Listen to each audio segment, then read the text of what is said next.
dancing in the rain. Anyone who thought sunshine symbolized pure joy had clearly never run in the rain. At least, that was what Anju had come to realize late that Friday evening, November 13th, in the bustling streets of Mumbai. As the sky released lashing after lashing of rain, the two girls, Anju and Kia, did just that. They were running through the downpour. Anju had called Kia crazy, but Kia had only laughed, flashing a mischievous grin. "A little rain never hurt anyone," she had said. Then, without warning, Kia seized Anju's hand and dashed forward, pulling her along through the maze-like streets of Mumbai with no clear direction, no set destination. Anju stumbled behind her, clutching Kia's small but strong hand, which still managed to hold firm despite being slick with rain. Mumbai was alive with life as always. The roads were crowded, teeming with people, umbrellas bobbing like multicolored bubbles floating through the throngs. Cars honked, their headlights cutting through the rain-soaked air, while pedestrians hurried through the streets, some cursing the weather, others delighting in it. It was in this chaotic mess that Kia found beauty, and in Kia's presence, Anju began to see it too. To her, the city had always felt like a burden, a place of pollution, noise, and disorder. But now, with Kia's hand in hers, it was different. Mumbai was no longer just a sprawling, overcrowded city. Now it was vibrant, full of life and possibilities. Kia had that effect on her. She made Anju see the world differently. The two girls continued to run, laughing as the rain soaked them to the bone. Anju wasn't sure how long they had been running, or where they were going, but she didn't care. They zigzagged through puddles, the water splashing up to their ankles, but their laughter echoed louder than the rain. Kia never slowed down, never let go of Anju's hand, her dark skin glistening in the wet, her long braids bouncing behind her. Eventually, Kia pulled Anju into a narrow alley, away from the bustle of the streets. Panting, they both stopped, sheltering for a moment under an old, dripping awning. Anju's blonde hair was plastered to her head, her clothes clinging to her body, but none of it mattered. Kia, too, was soaked, her school uniform sticking to her like a second skin, but she still looked as radiant as ever. "That was fun," Kia said, her breathless grin lighting up her face. Anju couldn't help but smile back. Kia had a way of doing that, making her forget her worries, her fears. Even when it felt like the world was crashing down, Kia could always bring a little sunshine into her life. And in that moment, soaked and breathless, Anju knew something else too. She knew why she had followed Kia into the rain, why her heart raced every time Kia was near. But she also knew the fear that came with that realization. Fear of her family's reaction, of society's disapproval. "Kia," Anju said hesitantly, her voice barely audible over the rain. "Why do you always do things like this?" Kia shrugged, her eyes twinkling with mischief. "Why not? Life's too short to sit around waiting for perfect moments. Sometimes you've got to make them." Anju looked down, biting her lip. She'd spent her life worrying about what other people thought, about following the rules and doing what was expected of her. But Kia was different. She didn't care about the rules or expectations. She lived in the moment, unafraid of what others thought. Anju sighed, the rain pattering softly around them. "I guess you're right." Kia stepped closer, her eyes softening. "You know, Anju, you don't have to be scared of being different. You can just be yourself." The words hit Anju like a jolt of electricity.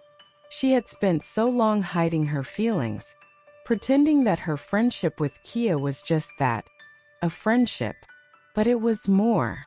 She knew it now, standing there in the rain, with the girl who had changed everything. And before she could stop herself, Anju closed the gap between them. She pressed her lips gently against Kia's, a kiss that felt as natural as the rain falling around them. It wasn't rushed or uncertain, but warm, comforting, and full of the promise of something new. When they pulled away, Kia's eyes sparkled. "I knew you'd figure it out," she whispered with a grin. Anju laughed softly, feeling lighter than she had in months. The rain continued to fall, but it didn't matter. She had found her sunshine right here, in the heart of a rainy night in Mumbai. Anju stood in the alley, heart racing from more than just the sprint. The kiss had felt right, as natural as breathing, but the weight of what it meant started to creep back in. She watched as Kia stretched her arms up to the sky again, her laughter blending with the sound of the rain drumming against the rooftops. In that moment, Kia looked like she could take on the whole world. But for Anju, reality still loomed large. She couldn't ignore the questions flooding her mind. What would her parents say? They had planned her life with such precision, expectations for a prestigious college, a respectable career, and someday marriage to a suitable boy. She could already hear her mother's voice in her head. What will the neighbors think? Kia, sensing Anju's sudden silence, turned and gave her a look, one that pierced through the fog of worry clouding Anju's mind. "What's wrong?" Kia asked, her tone soft but knowing. She stepped closer, the playful grin on her face replaced by concern. Anju bit her lip, looking down at her waterlogged shoes. What if this isn't okay? What if they don't understand? Kia didn't need to ask who they were. She knew Anju's family was strict, traditional, and deeply rooted in their customs. "Anju," she said gently, taking her hand again, "you don't have to worry about them right now. Just us. Right here in this moment." The warmth of Kia's hand in hers grounded Anju, but it didn't erase the looming anxiety. "I know, but what if they find out? What if they try to stop us?" Kia's dark eyes held hers for a long moment. "Then we'll deal with it when it happens. But we can't live our lives in fear of what might be. We have to live for what is. And right now this," she gestured between the two of them, "this is real. And it's ours." Anju felt a lump rise in her throat. No one had ever spoken to her like that before. No one had ever told her that she could have a life that was hers to decide. She'd always thought her path was laid out before her, unchangeable, set in stone.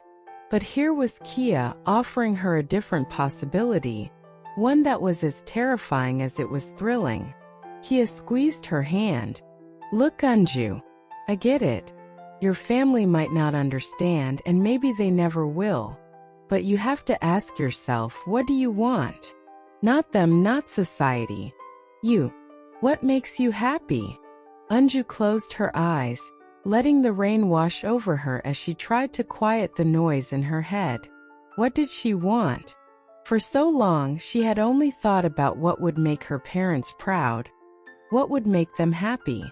But now, standing here with Kia, the answer was clear, even if it was hard to say aloud. "I want this," Anju whispered, her voice barely audible over the rain. She opened her eyes and met Kia's gaze. "I want you." Kia's face broke into a wide smile, one that made Anju's heart swell. "Then that's all that matters." For the first time in a long while, Anju felt a sense of peace settle over her. Maybe her family wouldn't accept this. Maybe there would be fights, tears, and disappointment. But in this moment, with Kia's hand in hers and the rain still falling softly around them, Anju realized she didn't want to live a life dictated by fear. She didn't want to hide anymore. Kia let out a contented sigh and leaned against the wall of the alley, her hands still intertwined with Anju's. "You know, I used to feel like you," Kia said after a moment. "Scared of what people would think, scared of being different. But then I realized no one else gets to live my life but me. And I'd rather spend it being true to myself, even if it's hard sometimes. Anju nodded, her chest tightening with emotion. But what if it gets too hard? Kia smiled, her eyes softening. Then you have me. We'll figure it out. Together. The rain began to let up, turning into a gentle drizzle. The streets were quieter now, the crowds thinning as people sought shelter from the night. Anju and Kia stood there in the alley, their clothes soaked through, their hair plastered to their skin. But in that moment, none of it mattered.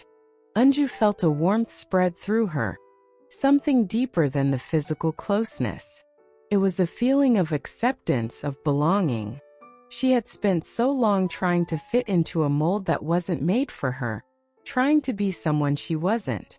But here with Kia, she didn't have to pretend. She could be herself, flaws and all. Kia glanced at her, her expression playful once again. So what now? Are we going to stand in this alley all night? Or are you ready for another adventure? Anju laughed, feeling a lightness in her chest that she hadn't felt in years. What kind of adventure? Kia's eyes sparkled with mischief. There's a rooftop cafe not far from here. Best chai in all of Mumbai. And I bet the view of the city after the rain is incredible. Anju hesitated for only a moment before nodding. Let's go. Hand in hand, they stepped out of the alley and back into the city, the rain finally beginning to subside. The streets were quieter now, the chaos of earlier giving way to a peaceful calm. Anju looked up at the night sky, the clouds parting just enough to reveal a few twinkling stars. As they walked, Anju felt a sense of freedom wash over her. The road ahead might be difficult, but for the first time in her life, she was ready to face it. She had Kia by her side, and together they would find their way, no matter what storms lay ahead. Because sometimes you don't wait for the rain to stop. You learn to dance, and Itarati was enough. It was everything.